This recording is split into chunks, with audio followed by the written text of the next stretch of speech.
이렇게 같이 보는 게 몇 년 만이에요? 5년 정도. 5년 네. 2020년도에 아마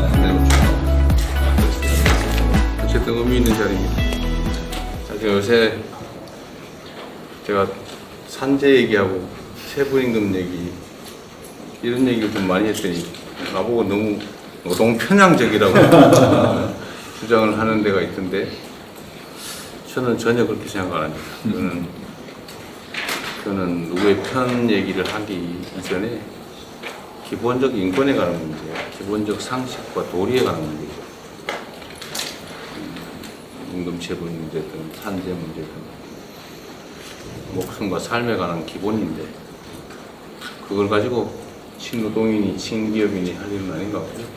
제가 오히려 요새는 기업인들 접촉이나 간담회를 너무 많이 하면서 우리 노동자 조직은 한 번도 안 봐가지고 원래 문제 있는 사람들하고 자주 만나는 거 오늘 공격적으로 나오십니다. 어쨌든 노동 존중 사회나 기업하기 좋은 나라라고 하는 게 상호 대립적인 게 아니고 충분히 양자가 양립할 수가 있고 그래서 양립해야 됩니다. 제가 기업인들한테는 자꾸 그 얘기를 해요. 노동자들에 대한 배려가 없이 어떻게 기업이 존재하겠냐. 또 노동계에는 또 어제 그 얘기도 조금씩은 하는데 노조법 개정으로 사용자 측이 너무 부당하게 분리하게 된 거 아니냐는 걱정들을 자꾸 해서 내가 보기엔 그런 일이 별로 없다. 이 법원에서 인정한 거를 입법화한 것 뿐인데 뭐 그것 때문에 그러겠냐 이렇게 설명을 열심히 하고 있지만 잘 안 믿어요. 근데 제가 양쪽을 다 보면서 드는 느낌은 참 우리 사회가 불신도 많고 소통도 안 하고 대화가 부족하구나 라는 생각이 많이 듭니다. 저 전에 그 반도체 연구개발직 52시간제 관련된 토론을 한번 해본 적이 있는데 눈앞에서 얘기를 해도 안 믿더라고요. 네?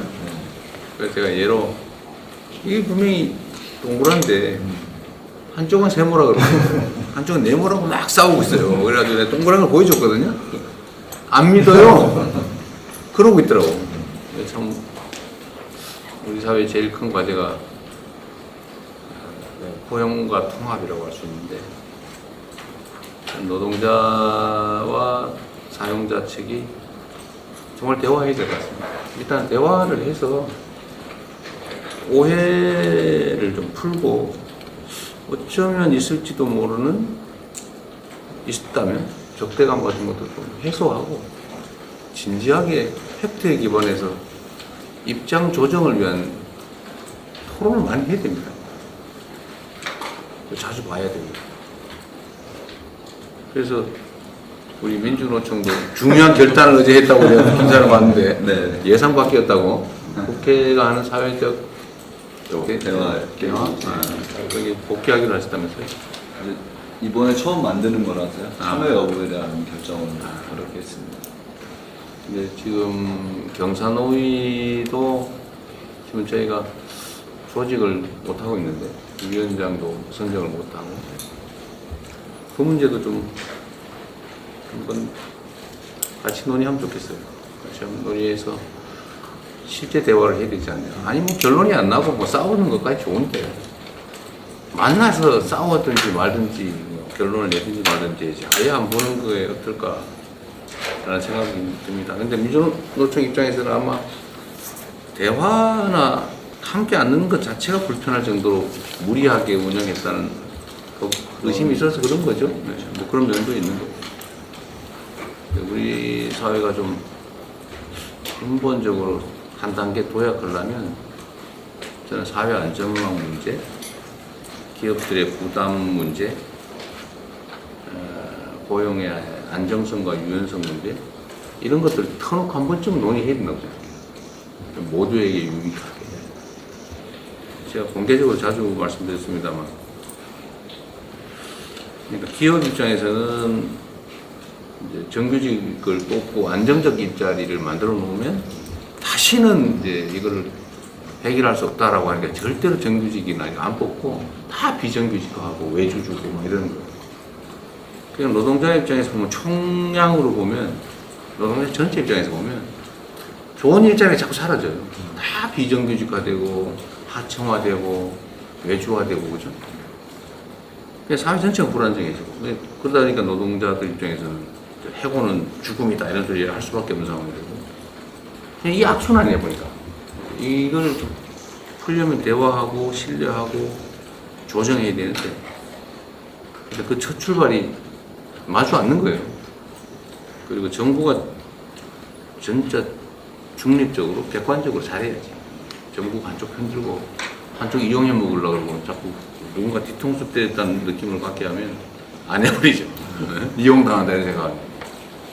그런 걸 새 정부에서는 좀 진지하게 우리 양대노총 위원장님들도 이해하시겠지만 저는 기업인들한테 가면은 친노동이라고 욕먹고요. 노동자들이 보면 요새는 어떨지 모르겠는데 혹시 기업편 너무 많이 들은 거 아니야? 뭐 이런 생각. 옛날에는 노동자 편인 것 같은데 요새는 아닌 것 같아. 뭐 이런 생각 할지도 모르겠어요. 근데 제가 편이 어디 있습니까?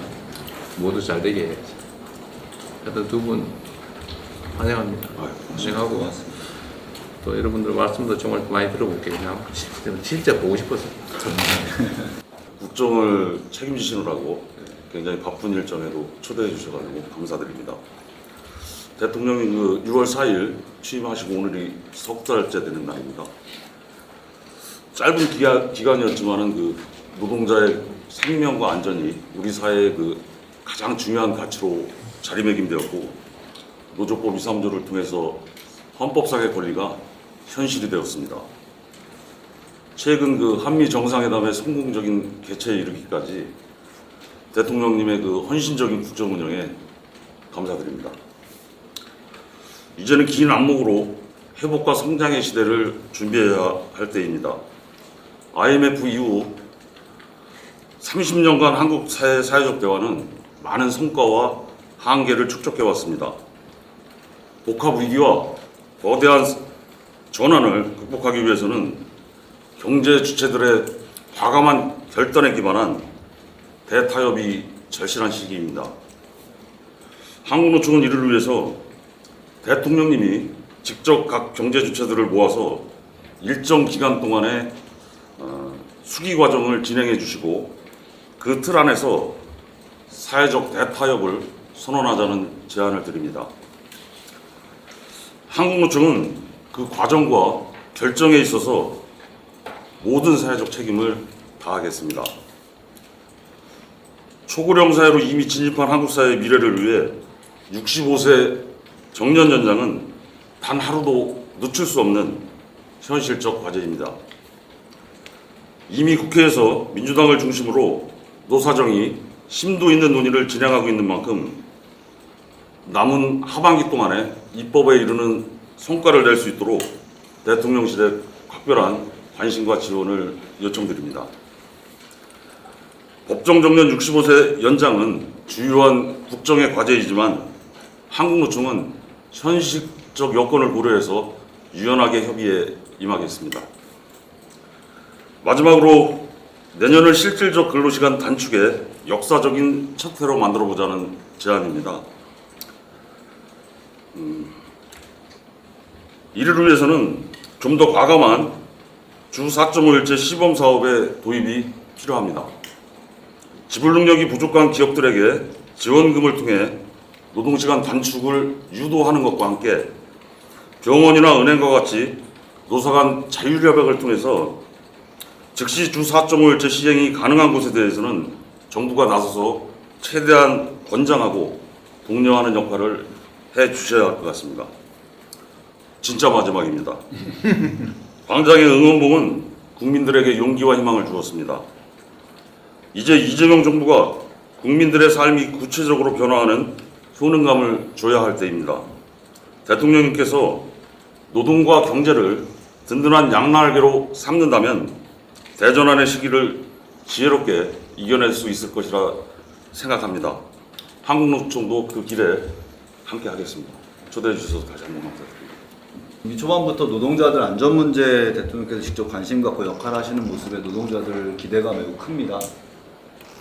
특허 플랫폼 노동자성을 담보하지는 못했지만 노조법 개정 과정에서 정부가 적극적인 역할을 해주셔서 20년 만에 노조법이 개정될 수 있었습니다. 민주노총은 이재명 정부의 성공을 바랍니다. 광장의 힘으로 정권은 교체되었지만 반성 없는 내란 세력은 여전히 활개를 치고 있고 또 제1야당으로 여전히 건재하기도 합니다.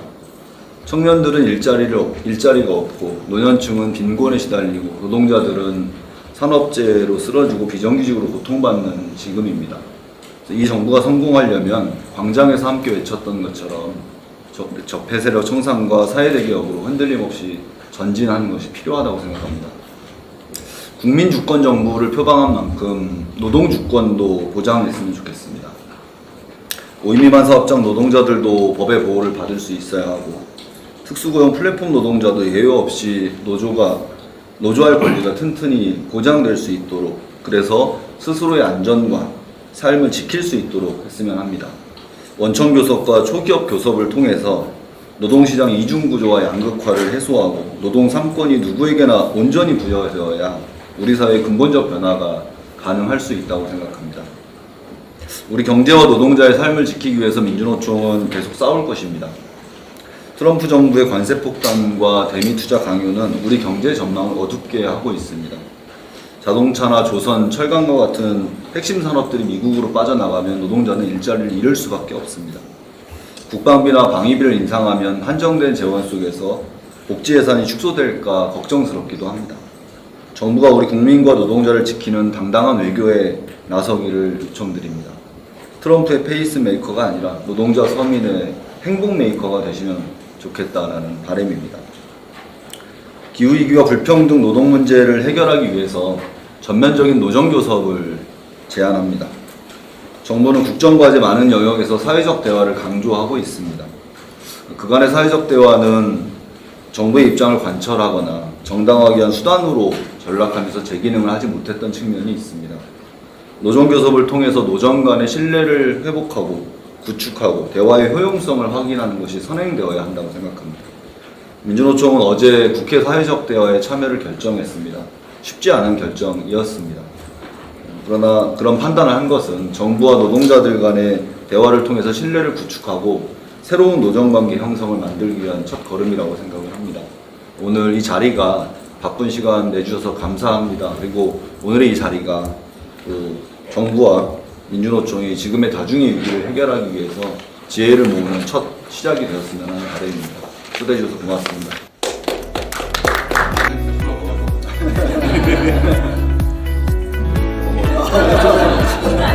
상관은 안 하고